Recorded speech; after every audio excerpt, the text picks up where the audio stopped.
Hi everyone, मी प्राध्यापक Anil Maske from Maske academy Umarkhed. आज आपण डिस्कस करणार आहोत रेस्पिरेशन अँड सर्क्युलेशन मधला 8.1 हा point, organs of respiratory exchange. Organs of respiratory exchange. मग respiratory, what is the respiratory exchange? Respiratory exchange is a simple physical process. Respiratory exchange is a simple physical process for efficient gaseous exchange. For efficient gaseous exchange, respiratory surface should be large. It should be large. It should have large. Then it should thin and highly vascular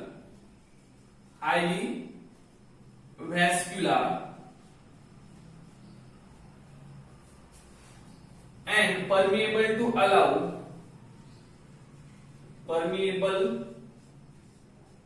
to allow exchange of gases. Then it should be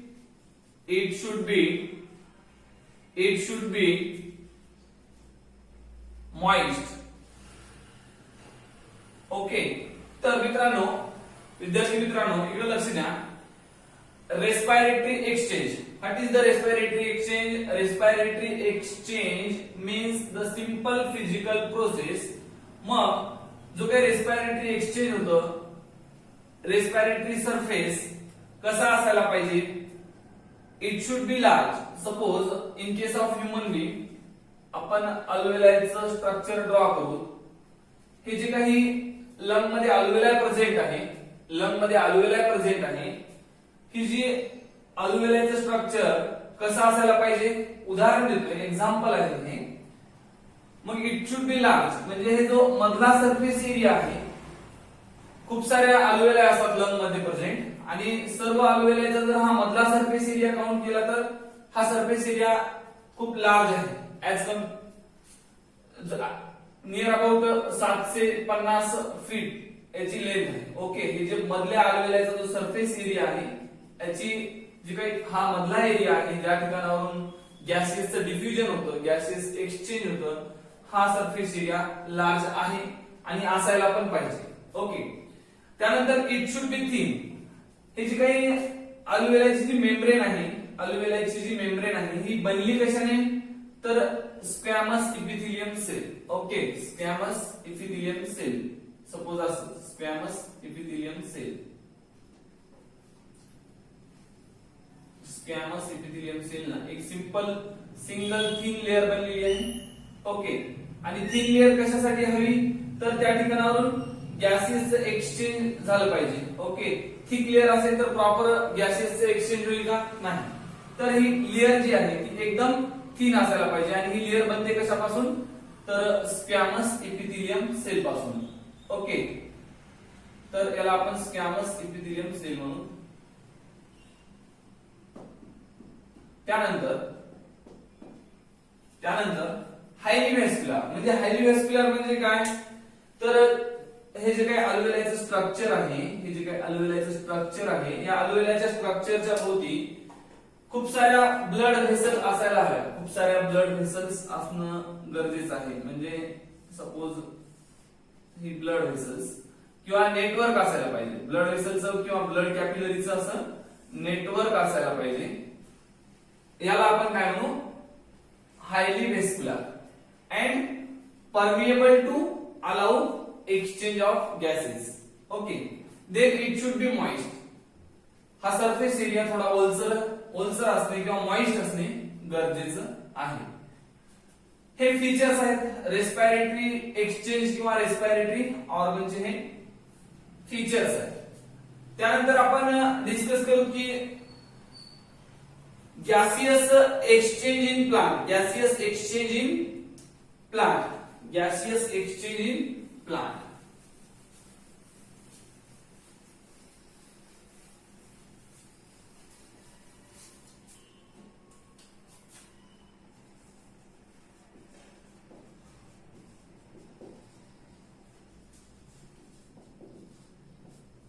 plant मध्ये गॅसेसचं exchange कसं होतं, तर प्लांटचं जे काही shape आणि structure आहे, the structure and shape of plant facilitate the exchange of gases by diffusion. Diffusion या प्रोसेसनं गॅसेसचं आपलं गॅसेस ट्रान्समिट होतात. ओके, तर प्लांट मध्ये कुठले ऑर्गन इन्व्हॉल्व आहेत रेस्पिरेशन मध्ये? प्लांट मध्ये लीफ त्यानंतर स्टेम आणि रूट हेअर्स. ओके, हे प्लांट मधले ऑर्गन आहेत जे की रेस्पिरेशन मध्ये इन्व्हॉल्व होतात. त्यानंतर जे काही लीफ आहेत, लीफ किंवा प्लांटचे जे काही सरफेस आहेत, या सरफेसेस वरती कंटिन्युअस असे एअर स्पेसेस प्रेझेंट आहेत. Okay, in between of cells. Between the cells air spaces are present on the surface of plants of लीफच्या सरफेस वरती असे पोर्स प्रेझेंट असतात. हे जे काही पोर्स असतात हे आपल्याला नेकेड आईज म्हणजे डायरेक्ट दिसणार नाहीत. तुम्हाला जर पाहायचं, हे जर पोर जर ऑब्झर्व करायचे असतील तर मायक्रोस्कोपच्या अंडर मध्ये याला मॅग्निफाय करून पाहावं लागेल. हे स्ट्रक्चर नंतर तुम्हाला मायक्रोस्कोप खाली दिसतात, परंतु उघड्या डोळ्यांनी डायरेक्ट पाहिलं तर हे पोर्स तुम्हाला दिसणार नाही. ओके, तर हे जे काही पोर्स प्रेझेंट आहेत, हे पोर्स प्रेझेंट कुठे आहेत? लीफच्या सरफेस वरती.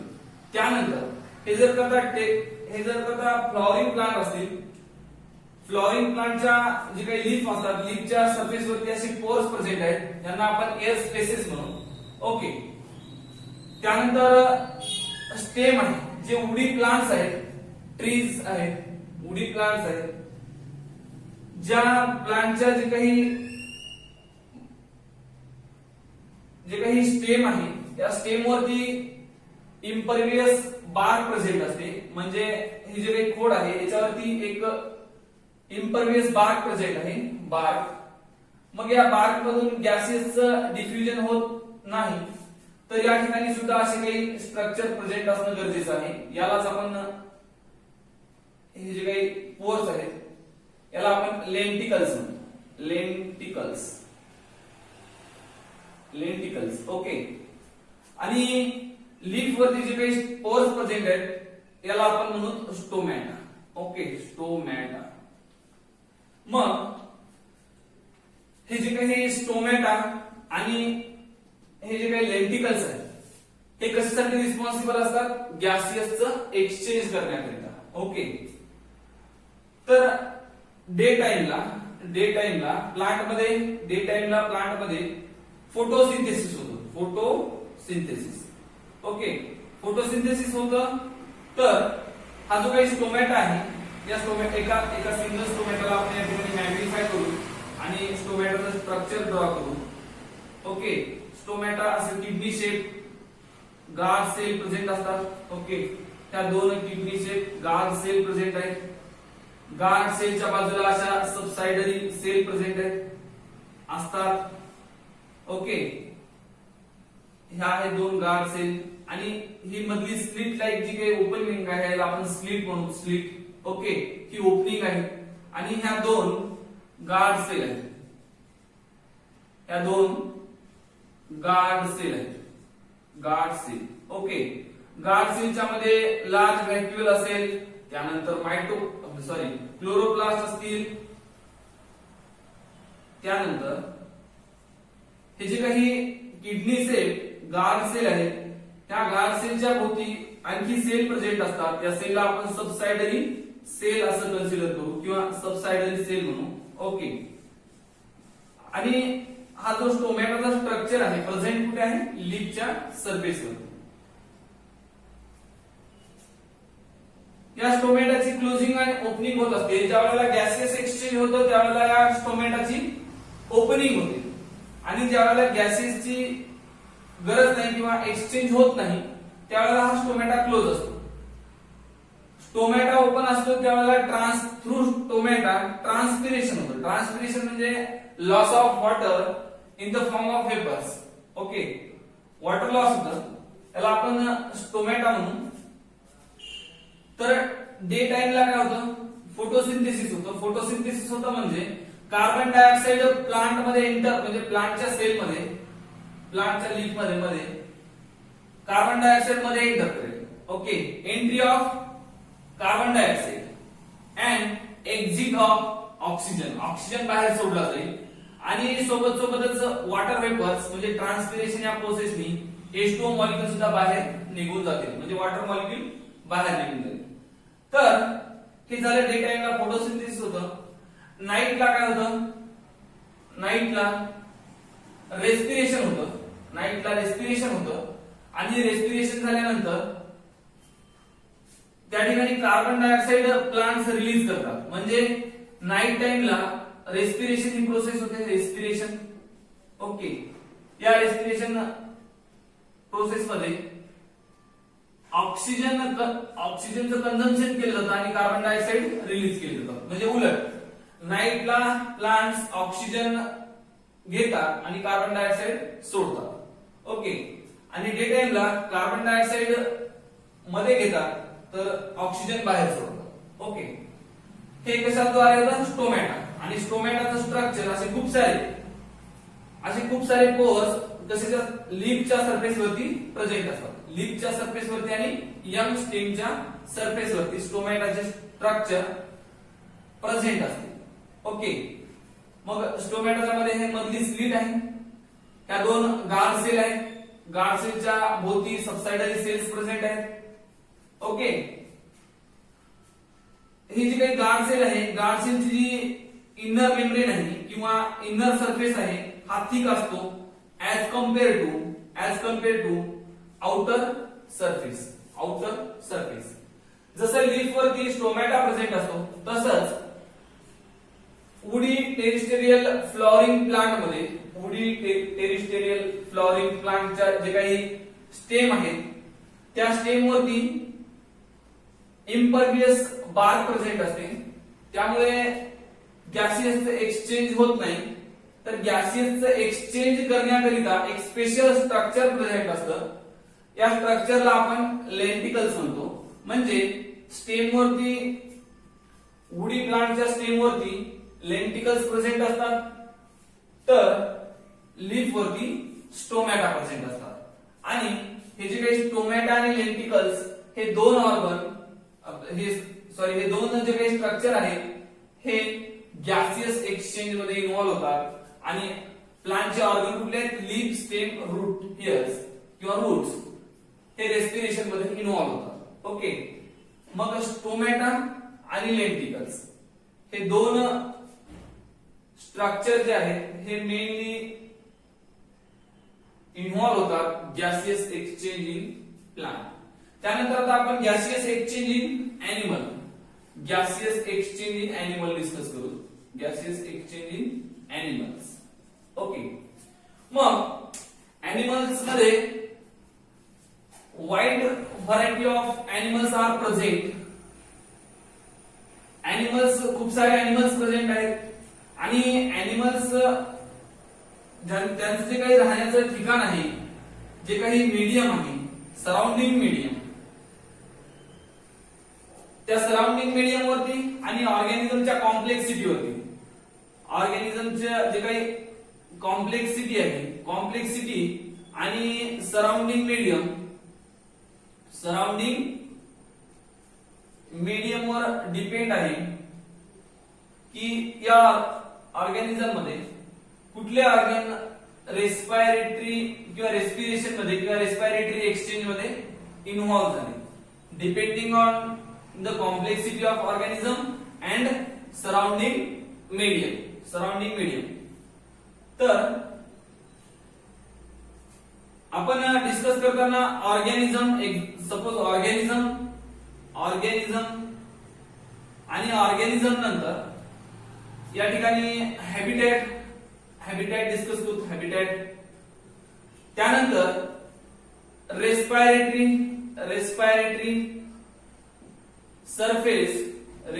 सरफेस किंवा यालाच आपण ऑर्गन म्हणू. रेस्पायरेटरी सरफेस किंवा ऑर्गन. मग ऑर्गॅनिझम, इकडे नेम ऑफ ऑर्गॅनिझम किंवा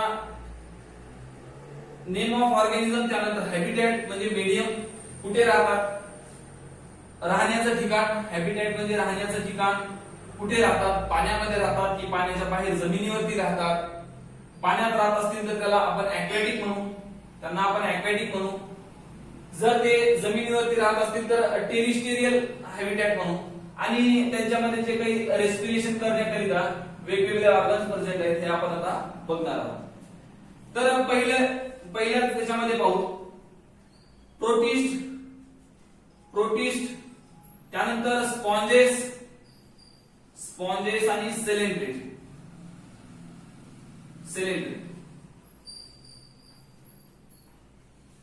प्रोटिस्ट, स्पॉन्जेस आणि सेलेंट्रेट. aquatic in habitat and they possesses respiratory organ, that is a plasma membrane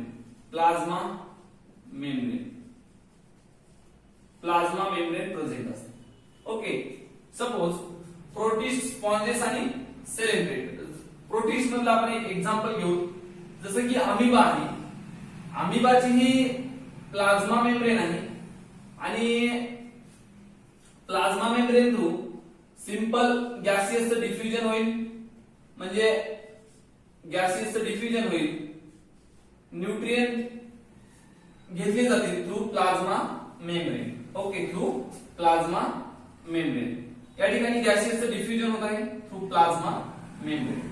हे सिंपल ऑर्गॅनिझम आहे, प्रोटिस्ट, स्पॉन्जेस आणि सेलेंट्रेट.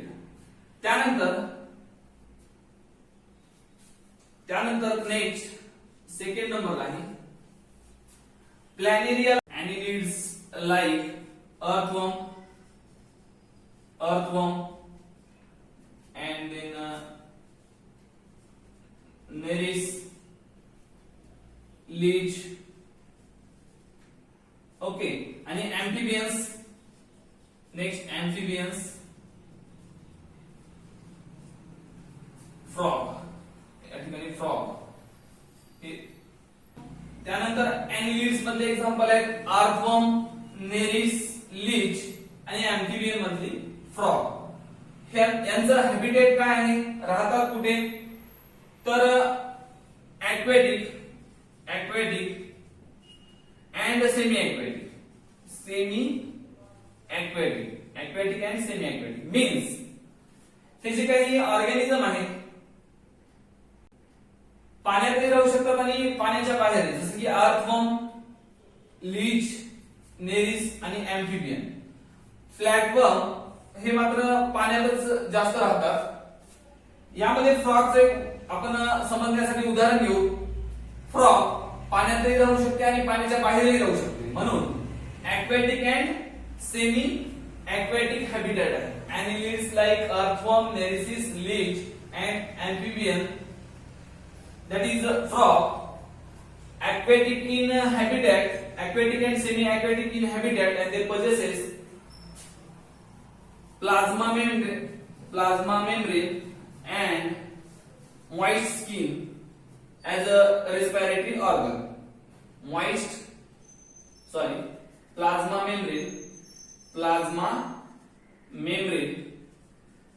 membrane and moist skin. Okay, moist skin. त्यानंतरचं आपण example पाहू. त्यानंतर आहे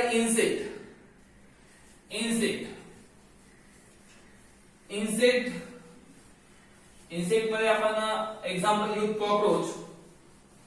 ओके, इन्सेक्ट हे राहतात टेरिस्टेरियल सरफेस वरती. इन्सेक्ट हॅबिटॅट काय आहे, टेरिस्टेरियल सरफेस. टेरिस्टेरियल सरफेस वरती राहतात. इन्सेक्ट हे जमिनीवरती राहतात. उदाहरण आहे, एक्झाम्पल आहे कॉकरोच, टेरिस्टेरियल सरफेस वरती राहतात. आणि रेस्पिरेटरी ऑर्गन आहे spiracle and tracheal tube. Tracheal tube and spiracle. Okay, tracheal tube and spiracle present असतात इन्सेक्ट मध्ये. आर्थ्रोपोड आहे. आर्थ्रोपोड इन्सेक्ट म्हणजे या ठिकाणी आपण आर्थ्रोपोडा.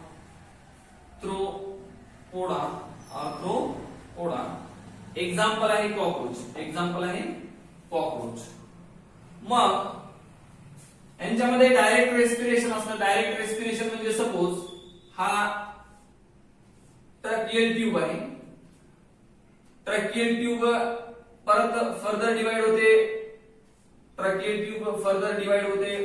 ट्रॅक्युल्स मध्ये. आणि जे काही ट्रॅक्युल्स आहेत ट्रॅक्युल्स फायनली कुठपर्यंत पोहोचतात? टिश्यू पर्यंत. ह्या टिश्यू सेल आहे आणि टिश्यू सेल मध्ये या ठिकाणावरून ऑक्सिजनची मध्ये एंट्री होईल. ऑक्सिजन ह्या टिश्यू पर्यंत डायरेक्ट पोहोचवला जाईल. ऑक्सिजन हा ब्लड मध्ये मिक्स होत नाही. डायरेक्ट ट्रॅकियल ट्यूब थ्रू हा ऑक्सिजन टिश्यू पर्यंत पोहोचवला जातो. आणि कार्बन डायऑक्साइड जे काही रेस्पिरेशन झाल्यानंतर कार्बन डायऑक्साइड तयार होईल. तो कार्बन डायऑक्साइड या ट्रॅकियल ट्यूब द्वारे बाहेर सोडला जातो. ओके, रिलीज केला जातो. Entry of oxygen and exit of carbon dioxide through these tracheal tubes, and these tracheal tubes are special structure present in insect, and in case of insect respiration is a direct process. Okay, direct respiration occur in insect. त्यानंतर example आहे spider and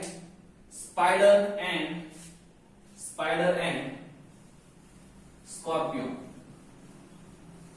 okay, spider and scorpion.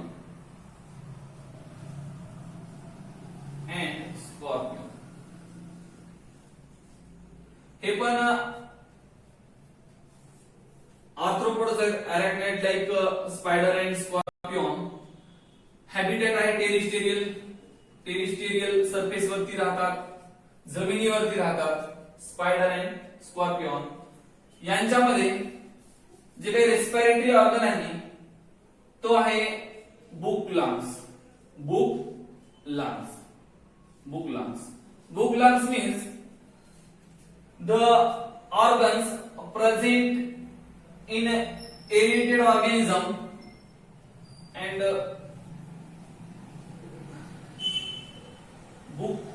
बुकचे जे काही pages असतात त्या pages सारखं structure असतं. Okay, म्हणून याला आपण बुक लंग्स असं म्हणतो. आणि बुक लंग्स असतात स्पायडर अँड स्कॉर्पियन मध्ये प्रेझेंट आहे. ओके, नेक्स्ट त्यानंतर लिम्युलस आहे. लिम्युलस ऑर्थ्रोपोड, हा पण ऑर्थ्रोपोड आहे. हॅबिटॅट आहे ॲक्वॅटिक म्हणजे पाण्यामध्ये राहतात. हॅबिटॅट आहे ॲक्वॅटिक. आणि या ऑर्गॅनिझम मध्ये रेस्पिरेटरी ऑर्गन किंवा रेस्पिरेटरी सरफेस आहे book gills. Okay, book gills present आहेत लिम्युलस मध्ये आणि बुक लंग्स प्रेझेंट आहेत स्पायडर आणि स्कॉर्पियन. डिफरन्स हा आहे की हा लिम्युलस पाण्यामध्ये राहतो, गिल्स आहेत, बुक गिल्स आहेत. गिल्स म्हणजे ॲक्वॅटिक म्हणजे पाण्यामध्ये राहतो आणि बुक लंग्स मध्ये हा वर सरफेस वरती जमिनीवरती राहतो. हे दोन थोडा डिफरन्स आहे बुक लंग्स आणि बुक गिल्स. नेक्स्ट एक्झाम्पल आहे amphibian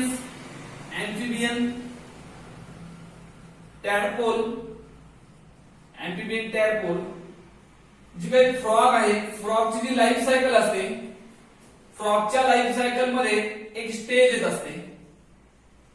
इनिशियल स्टेजेस पैकी ही एक स्टेज आहे टॅडपोल, आणि टॅडपोल हा एक फ्रॉगची डेव्हलपमेंट स्टेज आहे, डेव्हलपमेंट मध्ये येणारी स्टेज आहे फ्रॉग मध्ये. ओके, फ्रॉग मध्ये.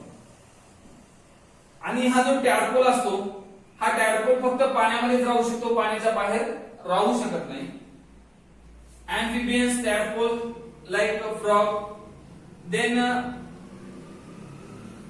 newts and salamanders.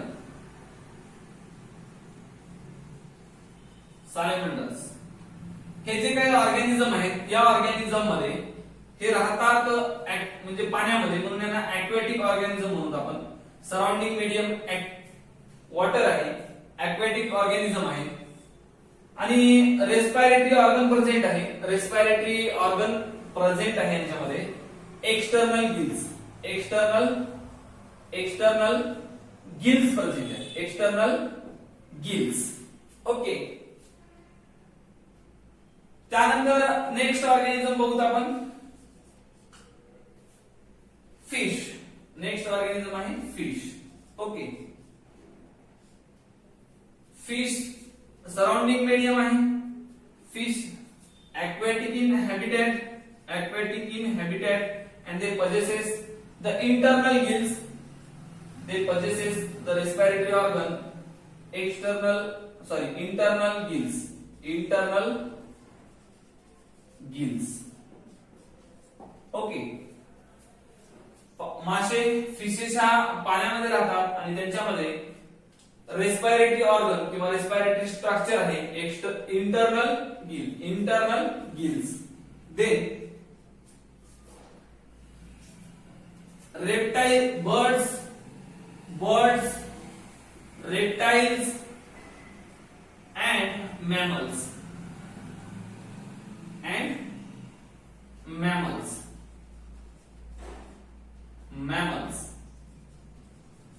राहतात कुठे, राहण्याची जागा किंवा त्यांचं सराउंडिंग मीडियम काय आहे, टेरिस्टेरियल सरफेस वरती राहतात. एरिएटेड सरफेस वरती, टेरिस्टेरियल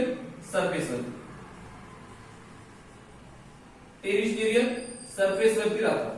ओके, आणि रेस्पिरेटरी ऑर्गन आहे लंग्स. रेस्पिरेटरी ऑर्गन आहे लंग्स असतात, रेस्पिरेशन करता ऑर्गन आहे lungs. Birds, reptiles, mammals terrestrial surface वरती राहतात आणि लंग्स हे त्यांच्यामध्ये रेस्पिरेटरी ऑर्गन प्रेझेंट आहे. त्यानंतर लास्ट एक्झाम्पल आहे टर्टल्स.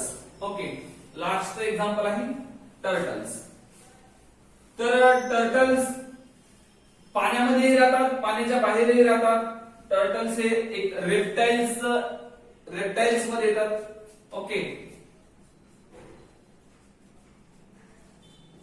रेप्टाइल्स आहेत, अंडर वॉटर पाण्यामध्ये राहू शकतात आणि पाण्याच्या अंडर वॉटर ज्या वेळेला पाण्यामध्ये राहतात, अंडर वॉटर राहतात, त्यावेळेला टर्टल क्लोएका हा रेस्पिरेटरी ऑर्गन किंवा रेस्पिरेटरी सरफेस आहे टर्टल मध्ये.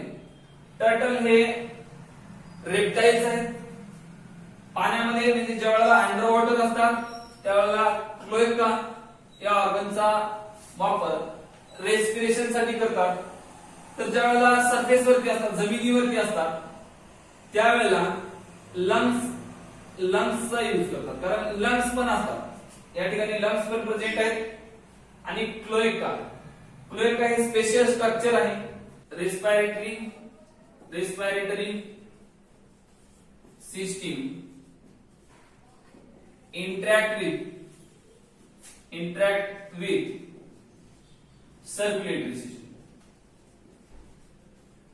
circulatory system in higher organism. कारण हायर ऑर्गॅनिझमचं स्ट्रक्चर कॉम्प्लेक्स असतं. Each and every cell, each and every tissue पर्यंत, एच अँड एव्हरी ऑर्गन पर्यंत जर तुम्हाला न्यूट्रिएंट्स किंवा आपण सध्या रेस्पिरेशन बघतोय तर गॅसेसचं जे काही एक्सचेंज होतं CO2 आणि ऑक्सिजनचं, हे जे एक्सचेंज आहे, एक्सचेंज मध्ये रेस्पिरेशनच्या नंतर सर्क्युलेटरी सिस्टीम महत्वाचा रोल प्ले करते सर्क्युलेटरी सिस्टीम. कुणामध्ये तर हायर ऑर्गॅनिझम मध्ये रेस्पिरेटरी सिस्टीम इनहालेशन आणि एक्झालेशन या प्रोसेसनी इनहालेशन ऑक्सिजन मध्ये घेते आणि एक्झालेशन कार्बन डायऑक्साइड मध्ये सोडते आणि हा जो काही ऑक्सिजन आहे तो ब्लड मध्ये डिफ्यूज होतो आणि ब्लड मधला कार्बन डायऑक्साइड बाहेर लंग मध्ये डिफ्यूज होतो. तर लक्षात असू द्या हायर ऑर्गॅनिझम मध्ये रेस्पिरेशन रेस्पिरेटरी जे काही वेस्ट प्रोडक्ट आहेत कार्बन डायऑक्साइड सारखे यांना रिलीज करण्यासाठी सर्क्युलेटरी सिस्टीमचा फार महत्वाचा रोल असतो. तर लोअर ऑर्गॅनिझम मध्ये सर्क्युलेटरी सिस्टीम जनरली प्रेझेंट नसते. लोअर ऑर्गॅनिझम आपण परत एक्झाम्पल घेऊ अमिबाच. लोअर प्रोटिस्ट मध्ये अमिबाचं एक्झाम्पल घेऊ. जे काही एक्सचेंज आहे ते डायरेक्ट प्लाझ्मा मेम्ब्रेन थ्रू होईल म्हणजे सर्क्युलेटरी सिस्टीमची तशी गरज नाही. इंटरनल सर्क्युलेशन होईल या ठिकाणी. इंटरनल सर्क्युलेशन सायक्लोसिसच्या प्रोसेसने इंटरनल सर्क्युलेशन होईल किंवा इंट्रासेल्युलर सर्क्युलेशन ऑक्सिजन मध्ये जाईल. ओके आणि कार्बन डायऑक्साइड इझिली बाहेर येईल through diffusion direct plasma membrane through exchange होईल आणि न्यूट्रिएंट सुद्धा मध्ये एंटर करतील. न्यूट्रिएंट आणि एक्झिट काय केलं जाईल वेस्ट प्रोडक्ट. परंतु हायर ऑर्गॅनिझम मध्ये असं नसेल. हायर ऑर्गॅनिझम मध्ये respiratory system always interact with और always dependent on circulatory system. Okay हा जर व्हिडिओ आवडला असेल विद्यार्थी मित्रांनो तर लाईक सबस्क्राईब आणि शेअर करायला विसरू नका. या ठिकाणी आपण थांबू.